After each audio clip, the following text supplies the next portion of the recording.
bisa dengerin? Small. Tantan. Spoon. And baby bear.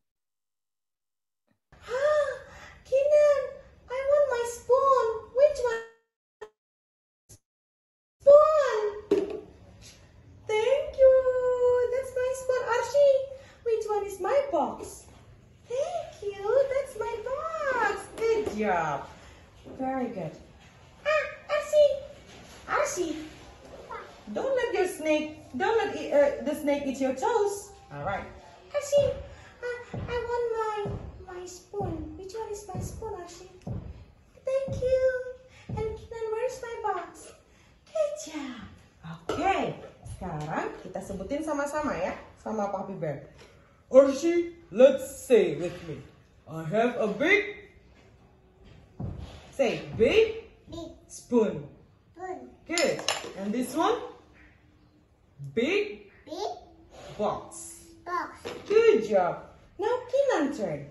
Kinan, what is this? Medium spoon. And box. Good. Asi, I have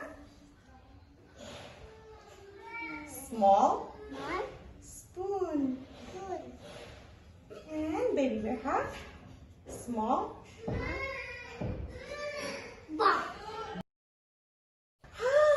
Kinan, I want my spoon. Ih, apa sih? Ini bentar. Coming. Setelah cube, after cube. Ya nggak apa-apa.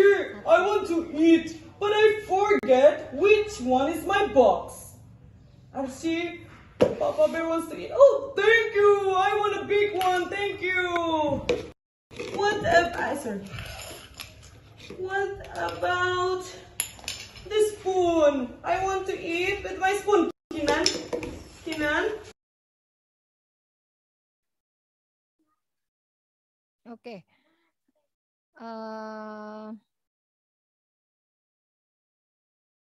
Oke, teman-teman ya. Jadi ini kan ada. Nah, kalau kita lihat dari dua video itu, hari itu sebenarnya materinya itu sebenarnya untuk vocabulary-nya ada bear sebagai subjek ya. Bear-nya sendiri pun ada ukuran, ada big, medium, and small. Nah, sebenarnya hari itu anak selain bear sebagai pelaku, mereka sudah belajar tentang volume ya, ukuran ya. Ada big, medium, and small. Itu juga kosakata, tapi juga konsep. Mereka sudah tahu, oh big itu ya big. And then medium karena ada dua, and then small. Jadi di antara big dan small ada medium. Itu konsep, selain juga kosakata. Ya, itulah hebatnya kita itu mentransfer orang. Ini konsepnya sebenarnya dari ini tuh ini tuh. Oke. Tapi color dia lebih ke big, medium, and small. Dan di situ ada bear, ada spoon, ada box. Betul nggak? Ya, betul? Itu Kinan and Arsi. Bu guru sudah bagus karena dia bikin square. Supaya anak itu nggak lari-lari. Jadi gini, ketika kita menjadi guru anak, sebenarnya yang paling penting adalah membuat anak belajar duduk dan belajar konsentrasi. Itu susah. Ya, sehingga bu guru harus selalu berpikir kreatif bagaimana anak supaya mau belajar duduk dan mau memperhatikan guru, mempunyai konsentrasi yang bagus. Itu perlu proses. Ini 2 anak masih lumayan. Coba kalau satu kelas 20 orang. Itu banyak yang udah nyerah duluan biasanya. Nah, kalau saya biasanya trik atau tips dari saya untuk mengajar TK, itu biasanya saya itu akan berusaha bagaimana anak itu tertuju ke saya semua. Jadi I track their intention. Ya, I grasp their intention first gitu ya. Jadi bagaimana saya menjadi pusat perhatian bagi anak, gitu. Perhatian mereka dapat ke kita semua, baru kita ajak mereka untuk ngapain gitu. Nah, sebenarnya tips ini itu juga berlaku untuk yang lain, tidak hanya anak TK atau mungkin toddler, playgroup, TK, SD, SMP, SMA itu sebenarnya kayak gitu. Makanya ketika saya menjadi dosen PPL, pembimbing PPL gitu ya, biasanya saya di SMA 8. Kalau saya sekarang di SMP Baznas, itu saya sering ngomong ke kakak-kakak tingkat kalian itu. Awal bikin mereka itu terpana gitu. Kalau di level SMP, SMA, Anda bisa mengikuti yang sekarang tren itu kan, misalnya TikTok lah apa, atau misalnya menjadi news anchor. Tunjukkan kepada anak-anak bahwa kalian mempunyai keahlian di atas mereka. Jadi mereka tuh langsung, wah Bu Guru keren. Nah, kalau mereka sudah gitu, ntar gampang kita kesananya. Tapi kalau di awal itu udah ketahuan Andanya grogi, salah-salah, itu sama mereka, gurunya gitu, ntar gue kerjain nih gitu. Itu sebenarnya kuncinya itu ya. Jadi ketika kita di awal sudah dapat perhatian, kesininya akan enak. Nah, untuk anak-anak dulu. Jadi, selain kita harus bisa mendapatkan perhatian anak, kita pun punya strategi untuk membuat mereka itu tadi selalu memperhatikan kita, belajar duduk itu yang penting. Mereka mau belajar duduk, belajar memperhatikan, belajar konsentrasi. Dan tadi sebenarnya Miss Eka sudah bagus, yaitu dibikinnya circle tadi kan. Dan circle itu diumpamakan adalah apa? Ular ya. Benar nggak?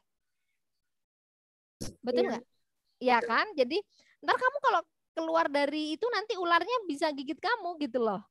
Benar nggak? Iya. Nah, jadi selain tadi kitanya harus menjadi guru yang ceria gitu, yang guru yang semangat, guru yang baik hati. Nah, terus kita bikin lingkungan. Nah, terus kita bikin aturan main gitu. Nah, jadi kesepakatan yang tadi itu pasti di awal itu Miss Eka sudah bilang, Kinan and Mbak Arsy, so we will learn today about bla bla bla, misalnya gitu, about the bears and the bear, spoon and the box gitu ya. Today misalnya we will learn about a bear, a spoon and a box gitu ya. But listen, Mbak Kinan and Mbak Arsy has to sit in the box gitu kan. Nah, nanti kalau keluar, instruksi itu boleh dalam bahasa Indonesia kalau ngajar anak-anak, karena supaya mereka paham. Kalau materi bisa full English, tapi instruksi usahakan pakai bahasa Indonesia, nggak apa-apa. Jadi di sini kalau saya sebenarnya ketika ngajar anak, apakah harus full English? Untuk materi full English oke, tapi instruksi kalau bisa itu kita tetap memakai bahasa ibu mereka supaya mereka paham. Instruksi itu kan supaya mereka paham apa yang harus mereka lakukan kan. Lah kalau kita pakai bahasa Inggris entar malah mereka nggak paham dan mereka break the rules, break the kesepakatan, kitanya yang ngenes gitu. Kitanya, iya anak-anak kok nggak bisa diatur. Padahal bukan tidak bisa diatur, tapi anak-anak nggak paham. Sama aja kalau kalian ya, ada ujian, tapi Anda tidak memahami instruksi. Kira-kira walaupun sebenarnya jawaban Anda benar, kalau memahami instruksinya aja salah, jawaban Anda benar apa salah? Biasanya. Salah. Nah, itulah pentingnya instruksi. Dan kadang kita itu menyepelekan instruksi. Kadang kalau kalian itu ya, soal-soal UTS, UAS gitu, langsung dibaca aja soalnya. Instruksi soal kadang nggak dibaca. Itu kadang mahasiswa juga kurang teliti dan kurang sabar menurut saya. Saya tuh pernah ya membuat soal itu. Di instruksinya tuh saya bikin, saya mengukur juga ini. Ini anak-anak ini paham instruksi apa enggak? Ada beberapa yang paham dan dibaca dulu, ada yang langsung mengerjakan soal dan salah akhirnya. Sebetul apapun menurut dia, tapi instruksinya nggak dibaca, akan salah gitu. Nah, sehingga instruksi ini sangat penting. Instruksi ini ketika Anda nanti mengajar bahasa Inggris untuk anak, instruksi boleh dalam bahasa Indonesia atau even bahasa Sunda. Misalnya Anda mengajar bahasa Inggris di pelosok, di situ anak-anaknya itu lebih paham Sunda daripada bahasa Indonesia. Sok nggak apa-apa untuk instruksi bahasa ibu. Tapi nanti materinya itu full English. Itu yang harus kalian pahami, ya. Nah, saya juga sebenarnya ketika Eka ngajar itu saya diskusi. Nah, yang saya tahu ketika Eka itu berbagi dengan saya, dia di awal ada aturan main tadi, instruksi, dan itu biasanya dalam bahasa Indonesia. Ya, ingat. Nah, sehingga anak-anak paham nih, gitu. Nah, anak-anak itu kadang juga walaupun sudah paham juga, tapi dia tuh pengen tetap aja gitu, pengen istilahnya apa ya? Penasaran gitu loh. Jadi mereka itu anak itu kadang kan nggak boleh ini, tapi bagi dia tuh nggak boleh malah kayak disuruh gitu. Misalnya nih, saya misalnya ya ke anak saya yang paling kecil yang TK, adek jangan minum es ya. And then saya keluar nih ada aktivitas di luar. Waktu itu masih ada pengasuhnya. Ketika saya pulang dan saya nanya pengasuh, Mbak, teteh gitu, saya bilang waktu ini adek makan es. Iya bu. And then saya panggil gitu, adek kan tadi Umi sudah bilang kita tadi udah sepakat tidak minum es hari ini. Kok adek minum es? Kan haus Umi, kan panas. Aku main kan bisa minum air putih. Nah di situ kan sebenarnya ya itulah anak-anak gitu. Kadang larangan itu seperti malah anjuran atau malah ini gitu. Nah sehingga itu ya itulah anak-anak, tapi ya mereka kan proses. Nah tadi aja pas kita lihat bahwa kesepakatan sudah diambil, tapi kan tetap aja mereka tuh kadang ya saking mungkin atraktifnya sampai keluar dari box itu kan sering gitu kita lihat ya. Jadi you can say instruction in mother language. Jadi instruksi untuk anak itu bisa dipakai menggunakan bahasa ibu. Tetapi ketika materi you can do it full English gitu. Nah, dan tadi pun sudah dicontohkan oleh Miss Eka tadi. Where is my spoon gitu. Nah, anak itu kan harus berpikir. Nah, materi yang tadi ya, coba kira-kira selain tadi belajar tentang bear, spoon, box, belajar juga tentang big, medium, and small.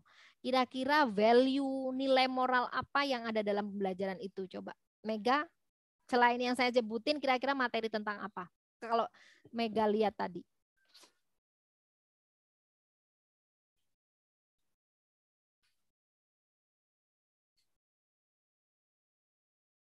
Masih di mute, Mega.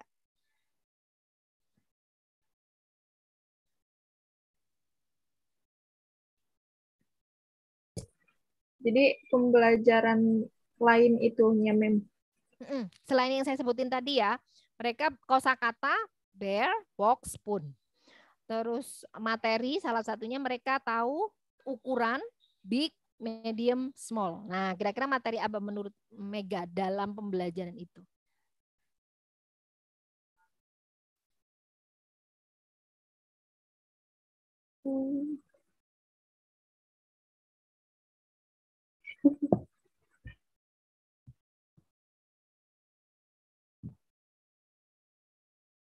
Nggak bisa nemu, belum bisa nemu ya?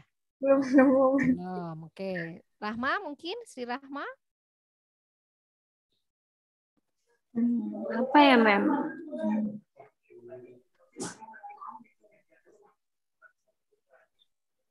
Belum bisa nemu Mem. Belum, oke.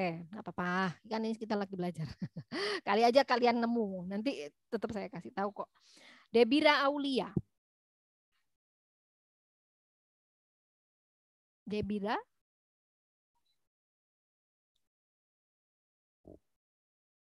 Debira nggak di sini ya?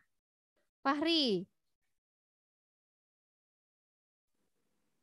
Nah, makanya ini gunanya on cam off cam ini. Saya takutnya namanya aja, orangnya nggak ada.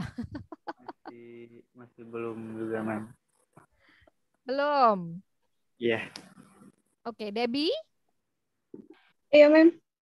Ya, menurut Debbie, tadi saya sebutkan bahwa anak sudah belajar tentang bear, spoon, and box, belajar konsep tentang big, medium, small, kira-kira mereka belajar apa lagi? Tadi. Apa ya? Mungkin cepat tanggap ya. Belajar cepat tanggap. Oke. Thank you. Fahri? Holly?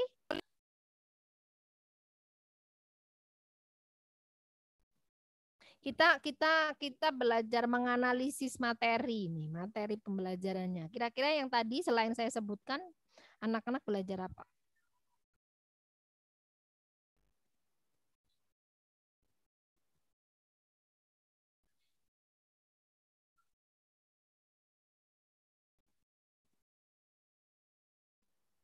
Enggak, materi.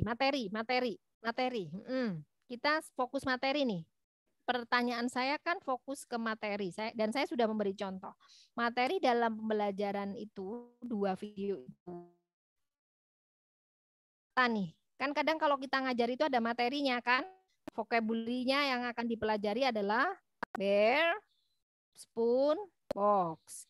Terus untuk konsepnya, konsep tentang ukuran. Ada big, medium, small. Nah, kira-kira materi apa lagi dalam pembelajaran itu?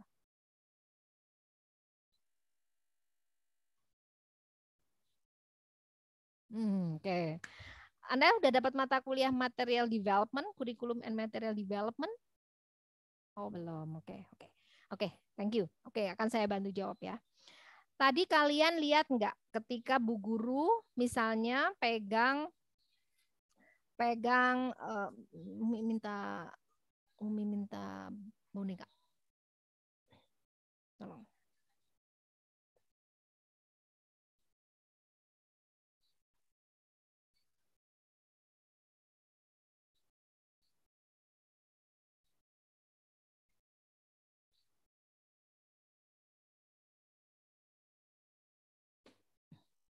Ini bear bukan sih?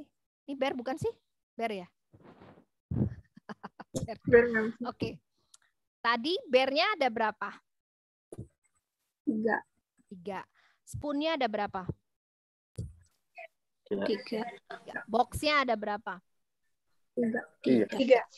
Oke. Kira-kira kenapa tadi bearnya ada 3, spoonnya ada 3, boxnya ada 3? Kenapa? Mega. Oke. Nah, selain mereka belajar tentang bahwa ada 3 loh ukuran, yang namanya big ya big, and then medium, and then small. Nah, terus mereka si bearnya ternyata pengen nih, where is my spoon, where is my box? Anak-anak belajar apa? Kan ada 3 tadi. Belum nyampe ya kalian ya? Membedakan Bedakan apa nih Fahri? apa ya? Apa itu? Fahri, Barang. kamu lagi ngapain sih? Fahri lagi ngapain sih? Coba di on cam dong biar ibu tahu. Mem, tadi juga Oke. keluar lagi. Oh ya, oke baik. Jadi kalau pakai kamera ini ya, oke nggak apa-apa. Iya. Oke, membedakan apa? Dikit lagi, membedakan apa gitu? Barang. Jenis barang. Membedakan jenis barang. Masih belum benar. Membedakan apa kira-kira? Ayo, Mega, Rahma, Debbie, Oli. Ukuran, Mem. Ukuran. Nah, membedakan ukuran. Ya, mereka memang membedakan ukuran. Jadi kan makanya mereka belajar tentang big, medium, small. Oke? Nah, kenapa tadi misalnya Bu Guru pegang ini medium lah. Let's say ini medium. Langsung Bu Gurunya kan nanya, where is my spoon? Where is my box? Terus anak-anak kan ngasih tuh. Nah, cerita mereka kan dan mereka kan sebenarnya ada 3 pilihan tuh. Mereka belajar apa itu? Selain ukuran. Belum. Mereka udah mengenal, makanya kan Konsentrasi. belum. Oke, udah deh. Laman. Oke. Nah, di dalam konsep pembelajaran anak itu ya, mereka ada yang namanya disebut pendidikan berhubungan dengan uang ya. Tapi berhubungan dengan gini. Ketika beruangnya besar, maka dia akan memerlukan sendok dan box yang besar. Ketika beruangnya sedang, maka dia akan memerlukan spoon dan box yang sedang. Ketika beruangnya kecil, maka dia akan memerlukan sendok dan box yang kecil. Di situ ada pembelajaran, boleh nggak ketika dia ini adalah small bear, tapi dia memakai box yang besar dan spoon yang besar? Boleh nggak? Nah, di situ adalah value. Bahwa anak akan belajar bagaimana mengendalikan keinginan dan kebutuhan. Ketika bearnya besar, maka yang dibutuhkan adalah spoon yang besar, sendok yang besar, dan box yang besar. Karena memang dia besar. Tetapi ketika bearnya medium, maka yang diperlukan adalah spoon yang medium dan box yang medium. Ketika bearnya kecil, maka yang diperlukan adalah spoon yang kecil dan box yang kecil. Disitulah ada pembelajaran, anak akan belajar, jadi konsep adil tidak sama rata.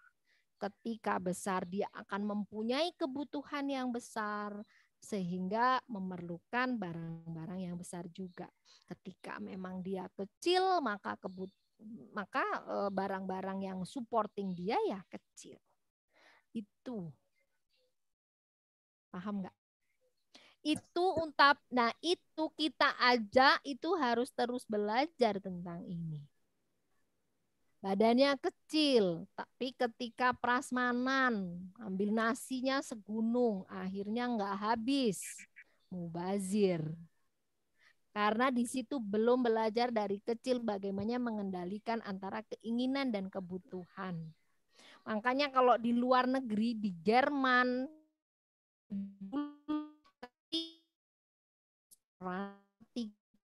tidak habis, maka malah dicas dan nilai casnya lebih tinggi. Itu tapi sudah ada di Indonesia. Sabu haji atau kalau misalnya yang all you can eat itu kalau kita makan dan itu enak semuanya, tapi kita harus bisa gitu. Perut kita tuh ukurannya segini, kebutuhannya segini gitu. Mentang-mentang udah 100.000 semuanya diambil, ditaruh di atas meja gitu kan.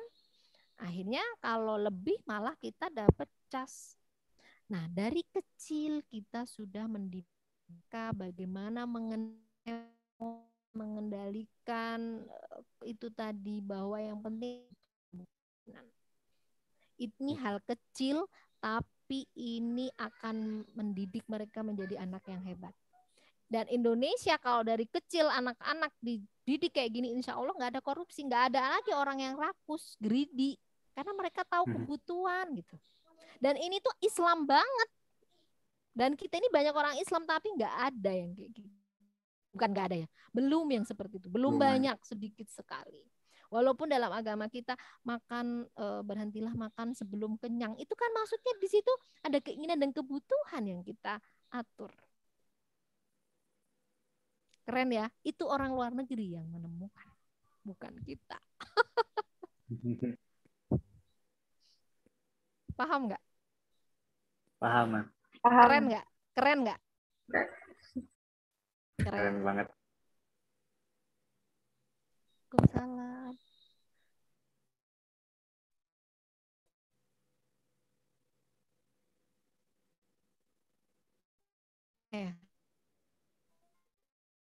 Oh, gitu. Sebentar Pak, sebentar teman-teman ya.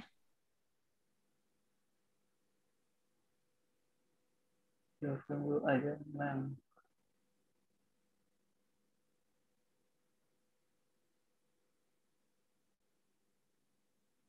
Ini begitu, guys.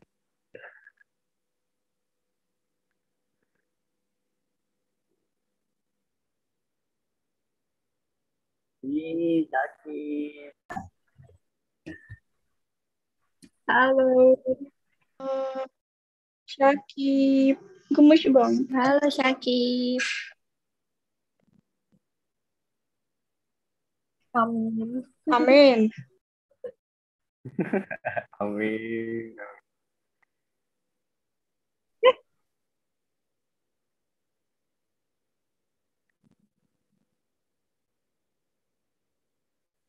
Bukan. Saya coba dulu nyalain ininya. Sakit anak Eh, sekali, langsung S1 nak. Tuh anak saya TK tuh baru pulang yang TK. Belajarnya cuma 1 jam. Tuh ada adik ganteng tuh nak. Adek, assalamualaikum. Masa kayak gitu? Assalamualaikum. Udah bisa, Mam? Oke, thank you Fahri for. Ya. Wah, kita hampir habis lagi. Ya udah teman-teman. No. Aduh, anak saya ini lagi pengen jajan terus nih. Jadi ibu tuh harus bawel. Aduh. Oke. Nah, itu baru 1 set pembelajaran ya, teman-teman. Oke, yang teman-teman kumpulkan kemarin sudah bagus semuanya, sudah sesuai dengan pertanyaan yang saya berikan. Tapi maksud saya di sini diskusi kita untuk bagaimana sih menganalisis lebih dalam, lebih detail, dilihat dari sisi material development gitu ya, materi apa saja sih gitu ya, gitu teman-teman ya. Jadi dan ke anak-anak itu kita harus konsisten. Ketika kita ngomong A, kita harus konsisten. Kalau kita tidak konsisten, mereka langsung tidak akan percaya dengan kita dan mereka nggak akan dapat juga konsep akhirnya.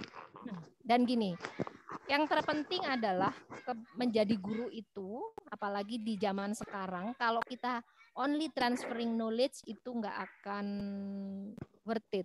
Karena knowledge itu semuanya ada di Google. Tetapi kita itu adalah how to transfer the value. Kita mentransfer nilai moral, nilai karakter kayak gitu. Gitu ya teman-teman ya. Oke, nah kan ada materi yang ada video selanjutnya ya. Nah, coba sekarang kita berlatih untuk menganalisis materi juga untuk video yang selanjutnya ya. Tapi tidak Zoom lagi karena saya harus ada yang saya kerjakan. Oke? Nanti hasil analisa Anda tentang materialnya. Jadi kayak saya tadi misalnya vocabulary-nya di video ini belajar tentang ini, materinya apa? Sesuai dengan pemahaman Anda ketika melihat video yang sedang berlangsung. Paham? Paham ya? Oke. Good luck teman-teman semuanya. Jam 10 Anda juga kuliah dengan Pak Umam ya. Iya, Mas. Oke, teman-teman. Thank you for joining again. Hari ini berarti yang tidak masuk 2 orang ya, Mega? Tasya. Oh, Tasya aja. 1, 2. Oh iya. 6 kan. Tasya. Oke, thank you for joining. See you next week. Assalamualaikum warahmatullahi wabarakatuh. Waalaikumsalam Mari sama-sama baca. warahmatullahi wabarakatuh. Alhamdulillah. Thank you, Mas.